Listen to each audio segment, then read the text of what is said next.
अरे जाना है यहां से, ये तुम्हारी बात समझ में नहीं आती। ये माया भ्रमित करके तुम्हें परम धन से वंचित कर रही, खाली हाथ जाने के लिए वो तैयार कर रही है। प्रभु की कृपा से कम सुनने को मिल रहा है, समझने को मिल रहा है, तो खाली हाथ नहीं रहोगे, ऐसा परम धन प्राप्त होगा। आप देख लेना, ये जो लिखा है बिल्कुल सत्य है, इसमें संशय मत करना। महापापाचार्य बड़ी दुर्गति होती, बिल्कुल नहीं होगी। राधा राधा राधा राधा राधा जप के तो देखो, तुम्हें राधा नाम प्रिय नहीं परिचय जानते हो, जो नाम तुम्हें प्रिय है हमारे प्रभु का, सब नाम अनंत नाम महामंगलमय है, जो गुरुदेव ने दिया है, जिसमें आपकी प्रबल श्रद्धा है, खूब नाम जप कर लो। ये नाम जप आपको उठा देगा, चाहे जैसे, इससे ज्यादा बुद्धि क्या मलिन हो सकती। बोले महापापाचारी, महादुर्मति, महाकामी, क्रोधी और दंभी, खोटा संग करने वाला, गंदे लोगों का संग करने वाला, धर्म से विमुख, ऐसा होता हुआ भी यदि वो भगवान की शरण में हो जाए और प्रियालाल का नाम जप करे, सब ठीक हो जाएगा, सब ठीक हो जाएगा। विश्वास करके देखो, ऋषियों ने अनुभव किया है, पातंजलि ऋषि इसका अनुभव किए हैं। वो लिखे हैं, दीर्घ काल निरंतर सत्कार सेवितो दृढ़ भूमि, बहुत समय तक आदर पूर्वक निरंतर नाम जप कीजिए तो दृढ़ भूमि, फिर तुम्हें कोई विचलित नहीं कर पाएगा, निष्ठा जागृत हो जाएगी, ये सारे के सारे दोष नष्ट हो जाएंगे। नाम प्रभु के नाम में अपार सामर्थ्य है, कुछ पैसा नहीं लगता भाई। अपने लोगों की ऐसी मंद बुद्धि है कि जब कुछ खर्चा करके मिलता है तो उसकी कीमत समझ में आती है। पक्का बहुत बुद्धि मलिन हो गई।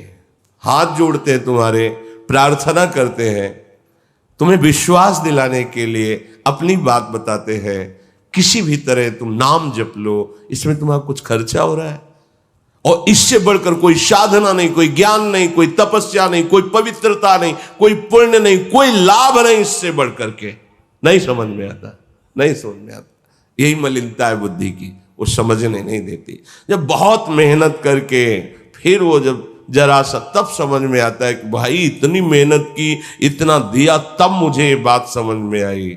ऐसे ऐसे नहीं समझ में आता। ये माया भगवान की बड़ी विचित्र है। हमारे भगवान अवतरित हुए, आचार्य अवतरित हुए, बड़े बड़े महापुरुष अवतरित हुए, प्राणों की बाजी लगा के तुम्हारे कल्याण के लिए की, फिर उन्हीं पे गड़ासा चलाया। ये संसार ऐसा है कि वो चाहते हैं कि तुम्हारा परम मंगल हो जाए, उन्हीं को जहर दिया गया, उन्हीं को गड़ा से कुल्हाड़ चलाए गए, उन्हीं को मारा गया, उन्हीं को 20 बाजारों में कोड़ों से मारा गया। किस लिए? जगत मंगल के लिए। ये ऐसा मलिन बुद्धि वाला संसार है। कोई बिरला ही बात को, और जो समझ गया सो पार हो गया। होए गुणाक्षर न्याय, जो संतों के वचनों में ऐसे मनन करो जैसे गेहूं में घुन लग जाए, अंदर ही अंदर सब खा जाए, ऐसे ही अंदर उनकी बात का सार भाव ग्रहण कर लो। नाम प्रार्थना है, मान लीजिए। बड़े बड़े संतों ने कई तरह के उपाय किए, किसी तरह नाम में लग जाए जीव। जो महाराष्ट्र के पूज्य श्री एकनाथ जी का पावन चरित्र पढ़ा उसमें कि कैसे लोग नाम जप करेंगे, तो कुछ लोगों को प्रलोभन देते हैं। एक एक अंजुली चीनी देंगे यदि आप 1 घंटे नाम में बैठोगे, फिर आधा किलो देंगे, आप नाम कीर्तन में बैठिए। आओ, ये बाहरी तो दिखावा है तुम्हें मीठा का, अमृतमय राधा नाम सुधा रसम, भगवान नाम अमृत रस है। सुनो, कीर्तन करो, तुम्हारा मंगल होगा। नाम संकीर्तनम यस्य सर्व पाप प्रणाशनम। कैसे महापुरुष है, स्वयं चाहे जितना कष्ट से, तुम्हें किसी भी प्रलोभन से, प्यार से, दुलार से डांट के तुम्हारा मंगल समझ में नहीं आता, समझ में नहीं आता। ये बड़ा विचित्र संसार है। खोलकर हृदय रख दिया। जो जीवन में प्राप्त करने के लिए बड़े बड़े कष्ट उठाए महापुरुषों ने, वो तुम्हें सहज में खोल कर उनका उपहास करते हैं। उनकी बात की मान्यता न करना उपहास करना है। तुम्हारे मंगल के लिए है, तुम्हारे मंगल के। वो क्यों बोलेंगे? चुपचाप शांत एकांत में बैठकर आनंद ले, तुमसे कुछ चाहिए क्या? नहीं, इनका मंगल हो जाए। जो हमारी बात समझ में आई गुरु कृपा से, अगर ये समझ जाएंगे तो इनको पीछे की साधना नहीं करनी पड़ेगी, यहीं से परमानंद की प्राप्ति हो जाएगी। कोई भी हो, कहीं भी हो, कैसे भी हो, बिल्कुल मत चिंता करो। नाम गरज रहा है भगवान का मंगल करने के लिए। भाव कुभाव अनख आलस हो, नाम जपत मंगल दिश दश हो। श्री काकभूषुंड जी गरुण जी को ज्ञान की बात बताई कि इतना प्रयास करने पर जब ज्ञान दीपक प्रज्वलित हुआ तो माया विघ्न डाल के उसे बुझाने की पूरी चेष्टा करती है। लेकिन जो भक्ति है वो मणि है, उसे माया रूपी वायु बुझा नहीं सकती।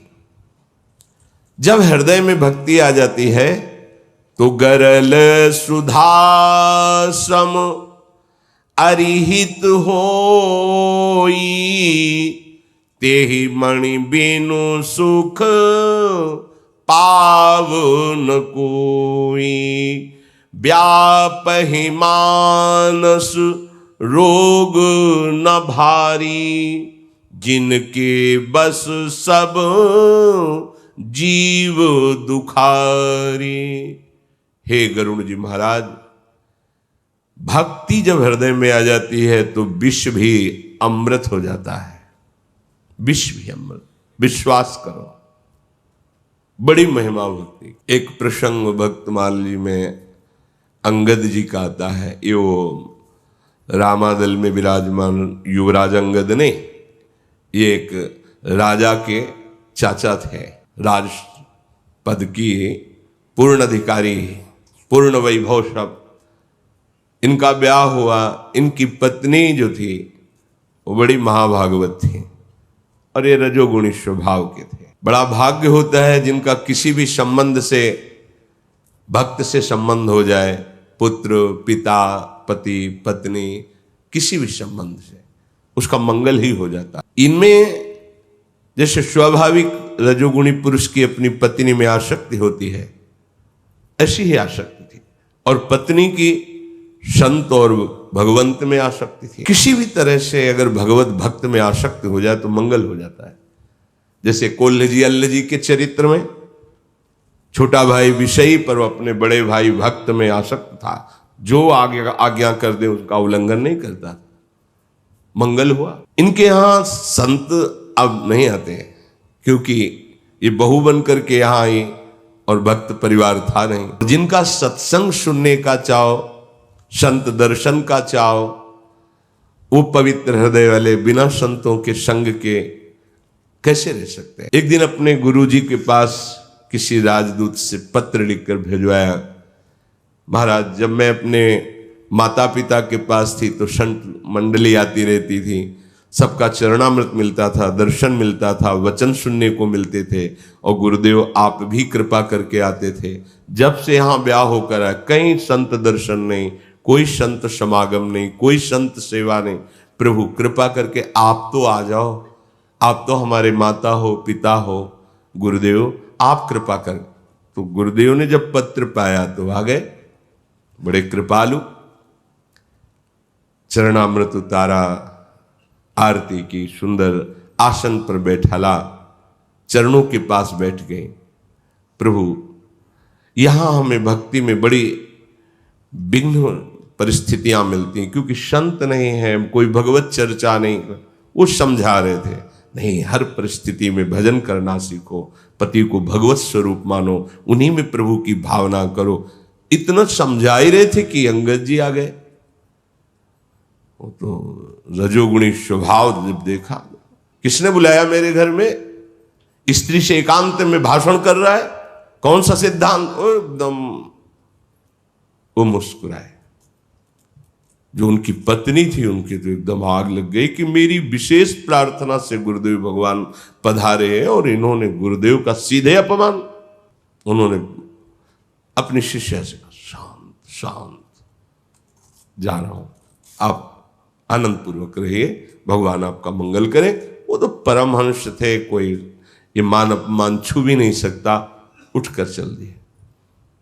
उनकी पत्नी के मन में आया कि अब तो जीना नहीं, मेरे सामने मेरे गुरुदेव का अपमान मेरे पति के द्वारा, और अब में इससे मेरा संबंध रहे कि मेरा पति है, नहीं, मैं इनको तो कुछ नहीं कह सकती, पर मैं अपने तो प्राण त्याग सकती हूं। आज के बाद एक कण अन्न भी नहीं, जल भी नहीं। इसने गुरु निंदा सुनी, इस शरीर को इसी रूप में दंड देना उचित है, त्याग दिया। अन्न जल मौन एकांत। अब वो पत्नी से आसक्त थे। एक दो दिन तो ऐसे वाणी से प्रार्थना की, जैसे जैसे समय उनका हृदय व्याकुल हो गया, चरण पकड़ लिए और कहा, अगर आप अपने शरीर को कुछ भी कर तो हम जीवित नहीं रह सकते। भारी व्याकुल, रोने लगे, आप जो आदेश करें, जैसे करें। उनका एक ही शर्त है, गुरुदेव आए और अपना चरणामृत दें और मैं उसे पान करूं। गुरुदेव प्रसाद पाए, मैं उनकी जूठन पाऊं, तो फिर मैं जीवित रह सकती हूं, अन्यथा नहीं।